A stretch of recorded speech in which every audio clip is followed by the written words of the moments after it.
hari ini kita masih diberi kesehatan, masih diberi kesempatan oleh Allah Ta'ala sehingga kita masih bisa bersama-sama belajar, bersama-sama mengaji, bersama-sama menuntut ilmu.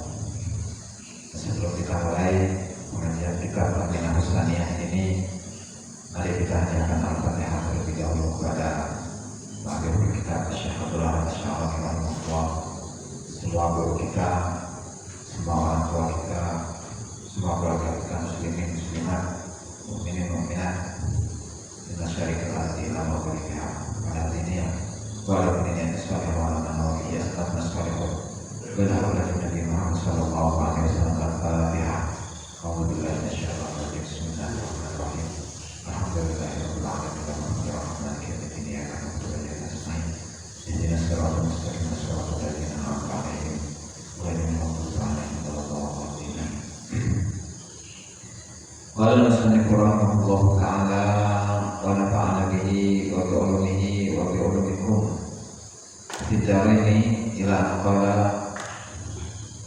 wa qala aidan rubbama yaf'alu al-muridu amran yahmadu ilayhi 'alayhi wa la yaqsiduhu wa yadhunnu annahu mukhlisun wal halu annahu ra'i wa dhalika ka'an yarida mathalan ma yu'tihi lahu nasu ta'afukan fayahmaduhu nasu 'ala dhalik fa yusri ila madhihim fayarji'u amaluhu ila riya' walau lam yaksid dhalika awalan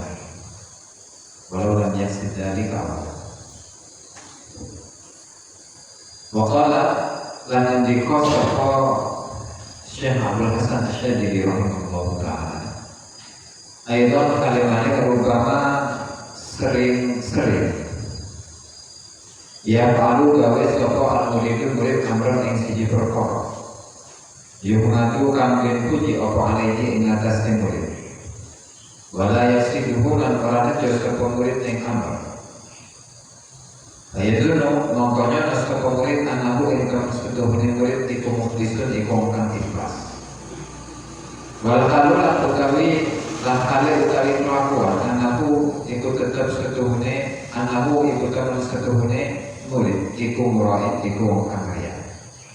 Wadhalika lan utawi kaya mengkono lan wadhalika lan utawi mengkono fi'lul murid amran ila akhir iku kaan yaruda iku tetep yen kau koyo yen kau nolak sapa murid masalah kelawan umpamane ma ingkang yutihi kang marini ing murid lahu kedua murid sapa nas menungso ta'afukan krana ngalap besi bayamaluhu mongko muji ing murid sapa anas menungso ala dalika ing atase mengkono roh kayu istri mongko merhatikan sapa murid ila nafsihi akan beruang sapa murid ila nafsihi maring pujian anas bayar tiu mongko bali apa amali murid iku ila dia maring dia walau lam yasin lan senajan ora aja sapa murid dalika ing mengkono madat awal yang dalam awal.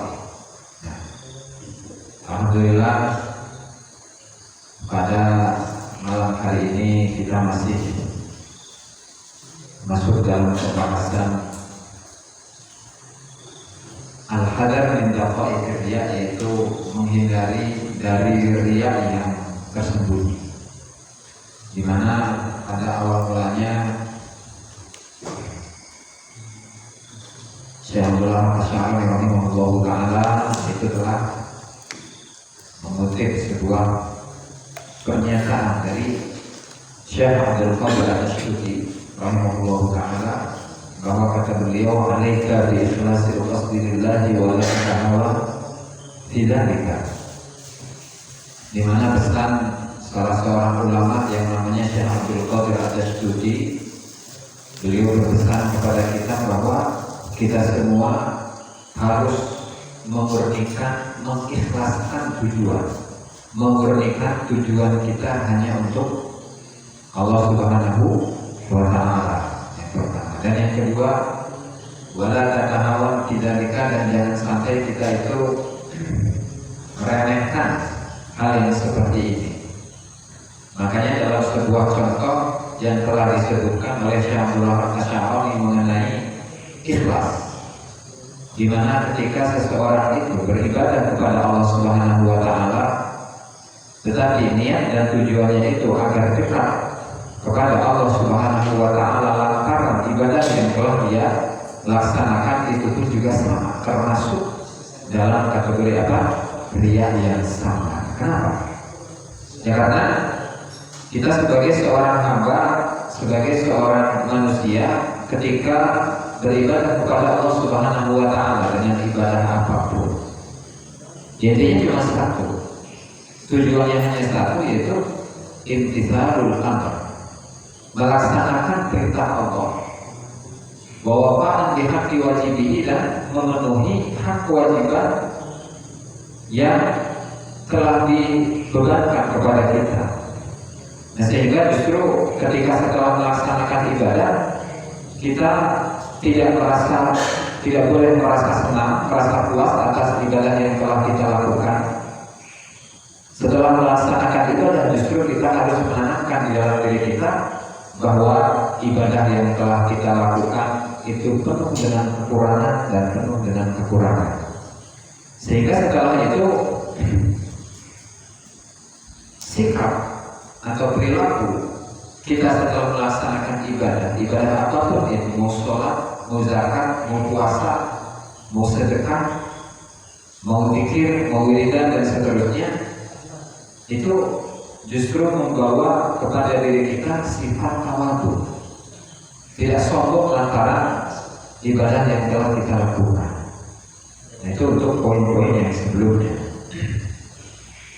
Nah, pada malam hari ini masih dalam pembahasan riya yang sama, riya yang tersembunyi, dan Syekh Abdullah Asy'ari rahimahullah itu mengutip sebuah perkataan dari Syekh Abdul Hasan Asy'ari rahimahullah taala, di mana beliau mengatakan wa qala aidan rubbama yaf'alul muridu amran yuhmadu ilaihi wa la yasiduhu fa yadullu annahu mukhlis.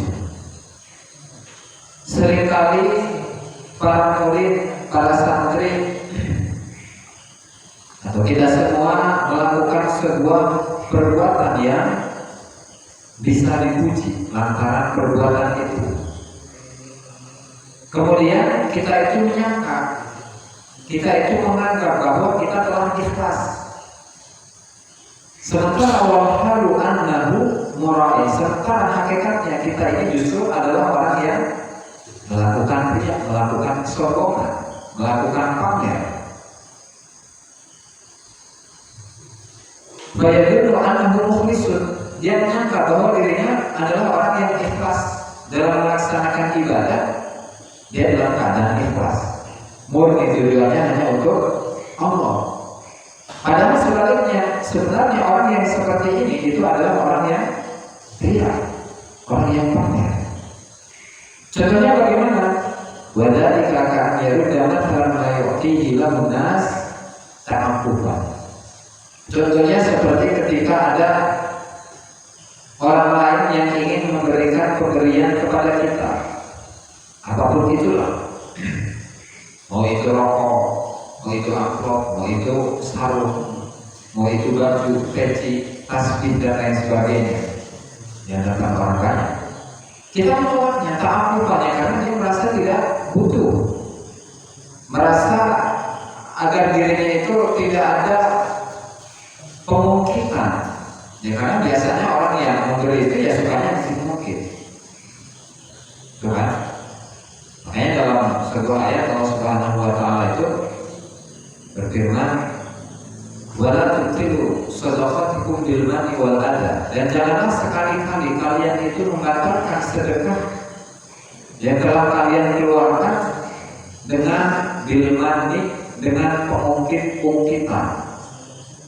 Contoh ketika ada seseorang yang memberikan apa misalnya kitab, seseorang yang memberikan uang, seseorang yang memberikan rokok, seseorang yang memberikan makan, itu diungkit-ungkit, kamu itu harus taat, harus patuh, harus tunduk kepada saya, jangan sudah saya beri sedekah banyak. Rokok saya kasih, makan saya kasih, kitab saya kasih, gitu. Duit saya kasih, kamu kok belum ke saya? Ya kan? Jadi seakan-akan dari sedekah ini seseorang harus gurau kepada dirinya. Dia belum tentu padahal. Makanya Syekh Abdul Wahab Asy'ari rahimahullah bukan dalam kitabnya Al-Qaidatu Minan wal Akhlaq fi Wujudi Tahaddudi bi Ni'ami al-Ifrad, beliau mengatakan hakikatnya rizki yang diberikan oleh Allah Subhanahu wa Ta'ala kepada seorang hamba, kepada orang lain melalui tangan kita, itu adalah rizki dirinya. Sehingga karena kita itu hanya sekedar menjadi penyambung. Jadi kalau di zaman sekarang itu kan ada orang-orang yang mengantar paket gitu, yang dia itu hanya mengantarkan paket kepada orang yang dituju. Ya kurang lebih seperti itu. Sehingga ketika orang itu atau Allah Subhanahu wa Ta'ala memberikan sebuah pemberian kepada seorang hambanya melalui tangan kita, ya kita tidak boleh mungkin. Kenapa ya? Karena hakikatnya itu adalah rezeki dirinya, bukan rezeki kita. Karena rezeki kita itu apa yang kita makan, apa yang kita pakai, apa yang kita gunakan. Nah, selagi apa yang kita pakai, apa yang kita makan, apa yang kita gunakan itu diberikan kepada orang lain, ya otomatis itu adalah rezeki dirinya, bukan rezeki kita.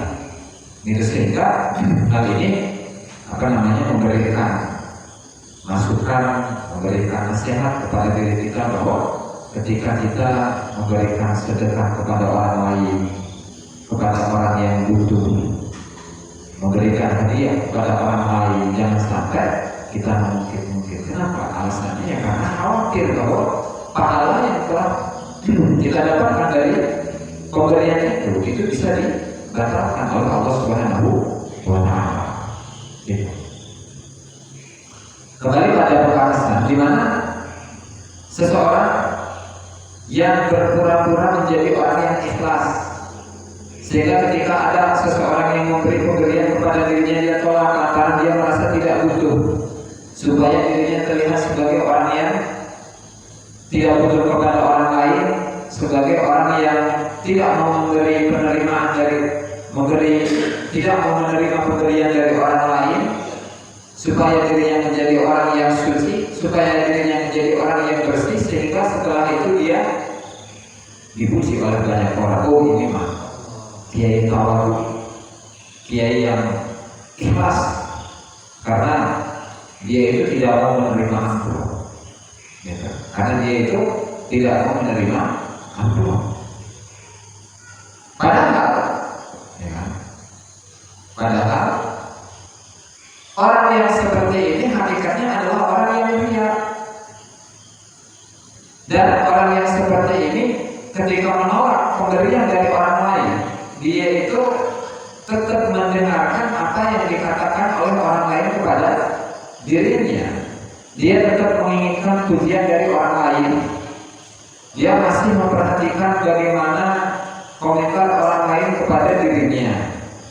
Itu masih orang-orang yang seperti ini, yang menyangka bahwa dirinya adalah orang yang ikhlas, jangan jadi.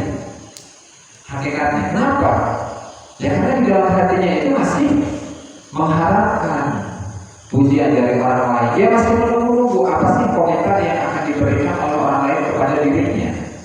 Nah, sementara orang yang ikhlas itu ya tidak ada seperti ini, tidak ada kamusnya menunggu misalnya pujian dari orang lain, menunggu komentar apa yang akan orang lain berikan kepada dirinya. Tidak ada, karena memang tadi seperti yang telah dijelaskan di awal pengajian tadi, bahwa bagi kita semua ketika beribadah apapun, beramal apapun, itu harus memurnikan tujuannya hanya kepada Allah, memurnikan tujuannya hanya kepada Allah, dan tidak sama sekali menunggu komentar dari orang lain, pujian dari orang lain, atau menghindari pujian dari orang lain dan sebagainya.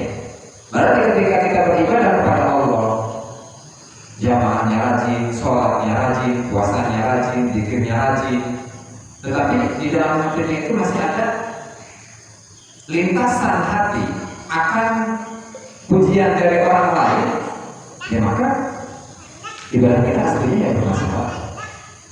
Ibadah kita aslinya bermasalah. Kenapa? Ya belum masuk dalam kategori orang yang ikhlas.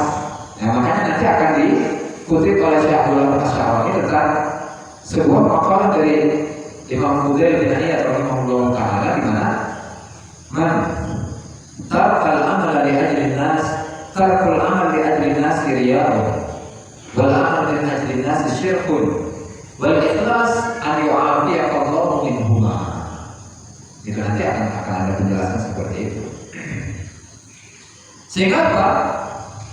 Meskipun di awal mulanya dia itu tidak memiliki keinginan seperti ini, tetapi pada ujungnya ada keinginan seperti itu, masih menunggu-nunggu, masih memperhatikan apa yang orang lain katakan tentang dirinya, ya berarti orang ini jauh dari kata ikhlas. Sehingga dia itu malah masuk dalam kategori orang yang riya, orang yang dalam ibadahnya itu memasukkan keinginan atau tujuan selain Allah Subhanahu wa Ta'ala. Gitu tuh. Makanya di sini disebutkan fayarji'u amaluhu ila dunya. Maka hakikatnya amal yang telah dia lakukan itu kembali atau dikembalikan kepada riya.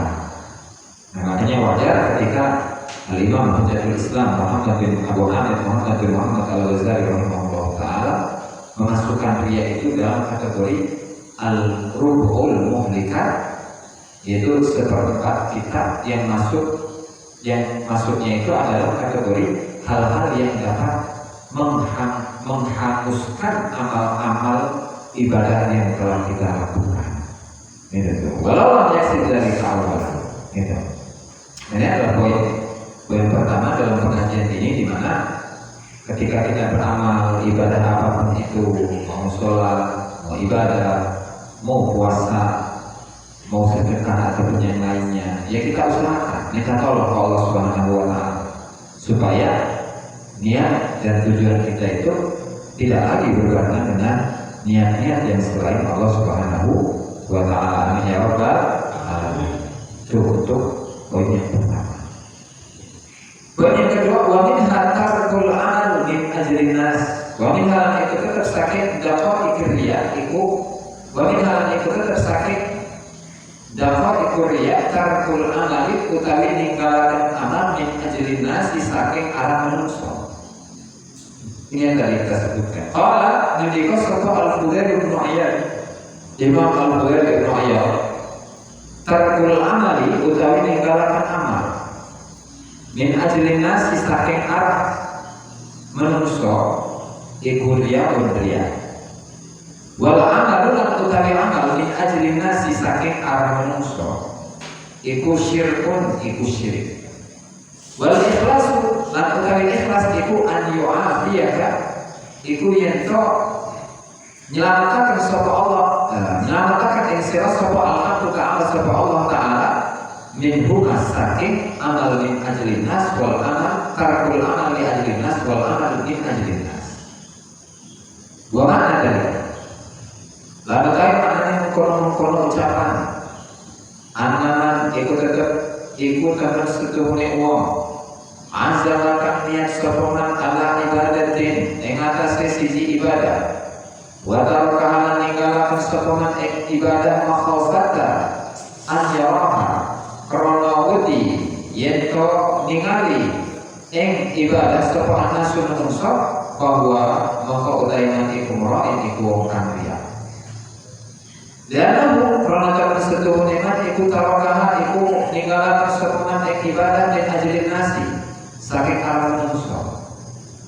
Amal tarakaha anapun lamun ninggalaken sapa ibadah liyam alaha supaya lakoni sapa ibadah bil qalbi ing dalem kang sepi bahada maka utawi iki iku mustahabun iku den sunah illa antakuna angin yen to apa ibadah iku faridatan iku ibadah kang fardu au zakatan utawa zakat wajibatan kang wajib au yakunu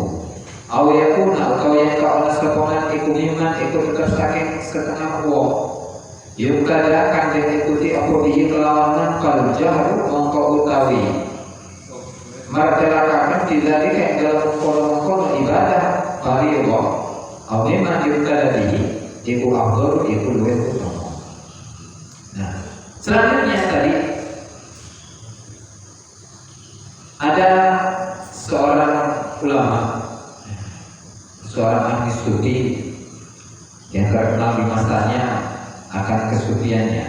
Bahkan Imam Fudail Ibnu Iyad ini dulunya ini adalah orang yang jahat. Dulunya ini adalah orang penjahat, orang yang jahat, suka menyakitin orang, suka merampok, suka mencuri. Tetapi pada akhirnya beliau itu diberi hidayah oleh Allah Subhanahu wa Ta'ala, bahkan sampai beliau itu menjadi seorang waliullah. Nah, jadi sehingga dengan mengetahui sedikit dari biografi Imam Fudail Ibnu Iyad ini, kita tahu bahwasanya Allah Ta'ala itu memberikan kesempatan bagi siapa saja dari kalangan manusia dengan latar belakang apapun. Tidak harus dia itu adalah seorang santri, meskipun dahulunya dia adalah orang yang jahat, meskipun dulunya dia adalah seorang pencuri, meskipun dahulunya dia itu adalah orang yang dalam tanda kutip sampah masyarakat. Tetapi ketika Allah Subhanahu wa Ta'ala memberikan hidayah kepada dirinya, dia itu masih memiliki kesempatan untuk menjadi seorang kekasih Allah. Jadi kita itu nggak ada istilahnya kesempatan tertutup bagi orang-orang yang berada di dunia yang kelam, berada di dunia yang gelap. Ya misalnya seperti PSK gitu ya, pencuri lah, maling lah, penjahat dan seterusnya. Jadi mereka masih memiliki kesempatan yang sama untuk menjadi kekasih Allah Subhanahu wa Ta'ala. Karena memang banyak dari ulama yang mengatakan bahwa seseorang itu memiliki kesempatan untuk bisa menjadi Fir'aun zamanihi atau an yakuna khutbah zamanihi. Seseorang itu memiliki kesempatan yang sama untuk menjadi Fir'aun di masanya, dan juga memiliki kesempatan untuk menjadi wali kutub di masanya. Itu kan gimana? Kembali kepada bagaimana penerimaan dirinya atau kondisi hatinya, keinginannya untuk mau mengejar Allah Subhanahu wa Ta'ala. Jadi kalau memang kita itu mau menjadi Fir'aun di masa kita, silakan. Gitu juga ada yang larang.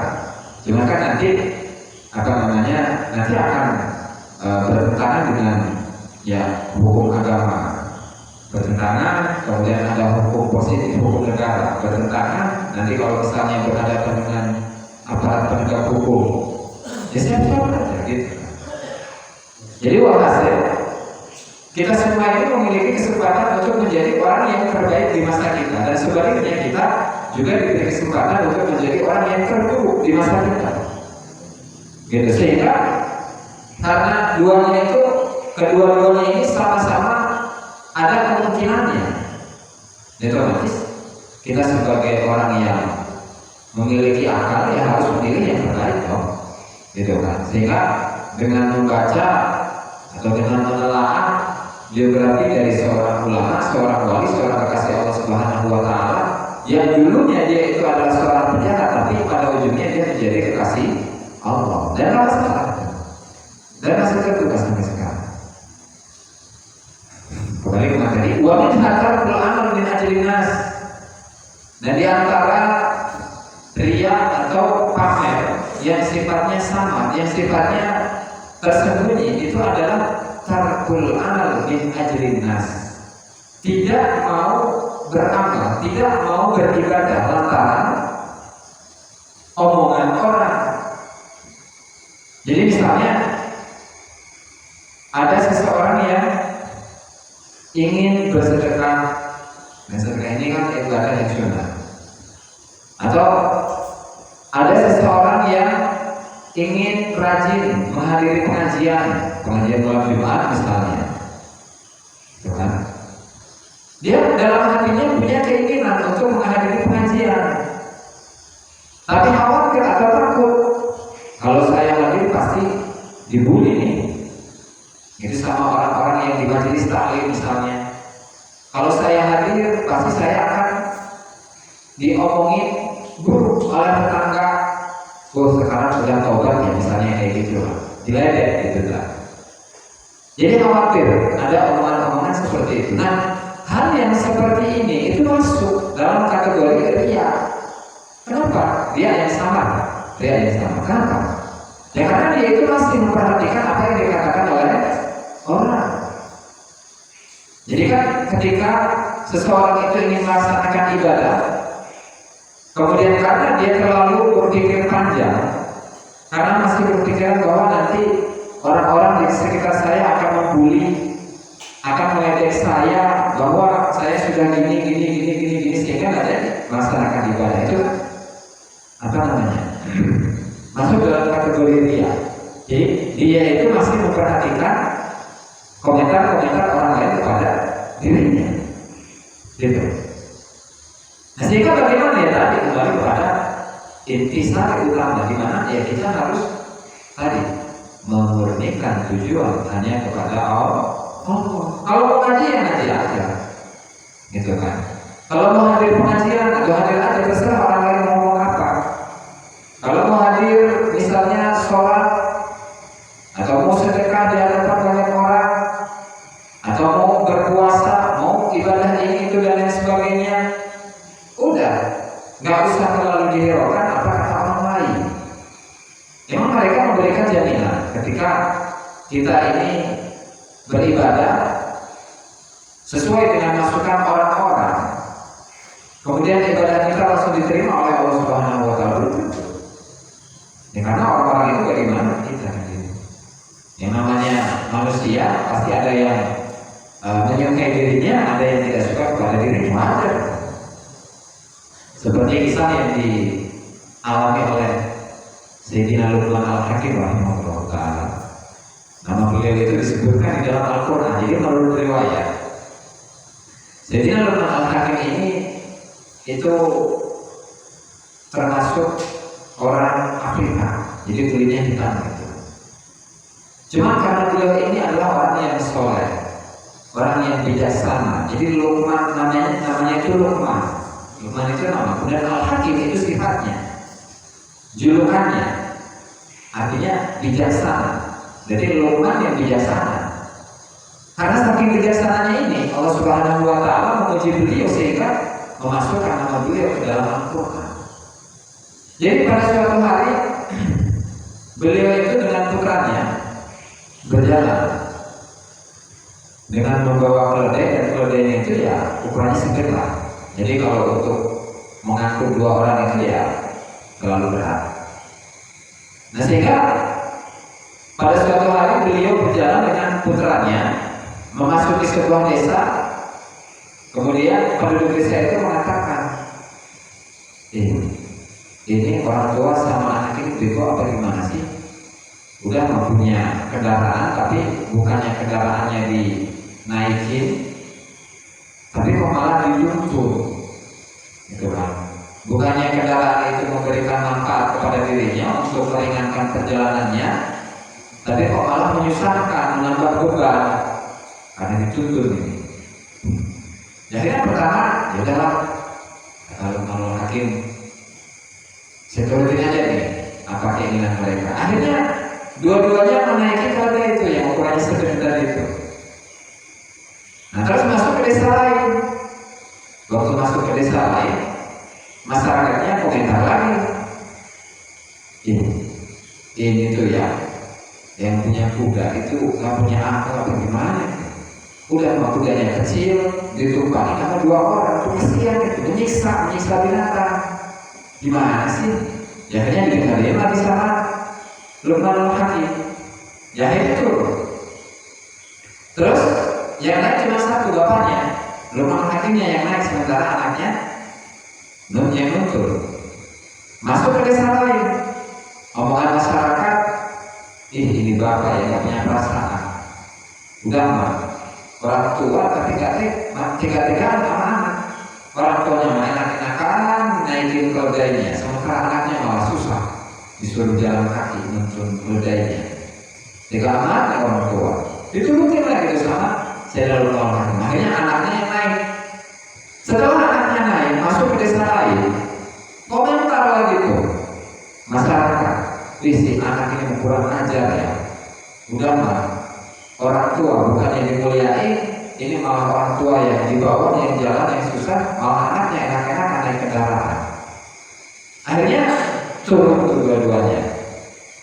Nah setelah itu Sayyidina Luqman Hakim bilang ke anaknya, berikan nasihat, wahai anakku, kamu lihat itu bagaimana komentar dari masyarakat, komentar dari orang banyak ke kita. Ke desaanmu kita katanya harus menaikin kalau kendaraannya. Ke desa setelahnya kita bapaknya yang naik, anaknya yang turun. Ke desa satunya anaknya yang naik, bapaknya yang turun. Gak ada yang benar. Jadi kalau nurutin komentar dari orang-orang itu gak akan ada ujungnya. Nah makanya ketika kita ingin melaksanakan ibadah apapun, ingin melaksanakan apapun yang menurut agama itu benar, udah dijalanin aja. Gitu kan. Kalau misalnya guru kita memerintahkan kepada kita untuk berpikir keras, ya udah berpikir keras. Selagi nggak mengganggu aktivitas yang ada di masjid, misalnya kalau dikiranya di masjid, gitu kan. Atau kalau di masyarakat, di perumahan, sekiranya tetangga itu tidak merasa terganggu dengan zikir ini, dia udah dikasih aja, gitu kan. Kalau memang mereka itu merasa terganggu, ya udah kita volumenya dikurangi. Ya karena memang yang namanya seorang manusia, ketika dia selalu mendengarkan komentar dari orang lain, dan orang lain ini tidak hanya satu komentar, tapi komentarnya warna-warni, itu tidak ada ujungnya. Yang ujung-ujungnya tadi seperti Luqmanul Hakim, semua perbuatan apapun yang dia lakukan tetap sama orang lain itu akan dianggap salah. Ya gitu. Nah makanya inilah contoh dari bagaimana ketika kita beribadah kepada Allah Subhanahu wa Ta'ala.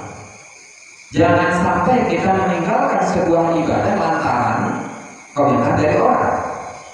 Tapi sebaliknya, sebaliknya juga, jangan sampai ketika kita melaksanakan ibadah itu ada niatan supaya kita mendapatkan pujian dari orang lain. Makanya Imam Fudail bin Iyad rahimahullahu ta'ala mengatakan, tarkul amal li ajli nasi riyaun, meninggalkan amal lantaran komentar dari orang lain itu adalah riya, pamer. Dan sebaliknya, wal amal min ajli nasi syirkun, sementara beramal tapi amalnya ini adalah untuk mendapatkan pujian dari orang lain, ada tujuan di balik amal itu yang berkaitan dengan orang lain, maka itu adalah syirik. Syirik yang bagaimana? Syirikul asghar, syirik yang kecil. Ya karena yang namanya ibadah itu kan harus ikhlas, harus murni kepada Allah Subhanahu wa Ta'ala. Ketika niatannya itu ada ditambahkan dengan niatan yang lain, ya otomatis dia telah menggabungkan. Jadi syirik itu kan menyekutukan, menggabungkan keinginan selain Allah Subhanahu wa Ta'ala dengan keinginan kepada Allah Subhanahu wa Ta'ala. Nah sementara yang ikhlas itu bagaimana?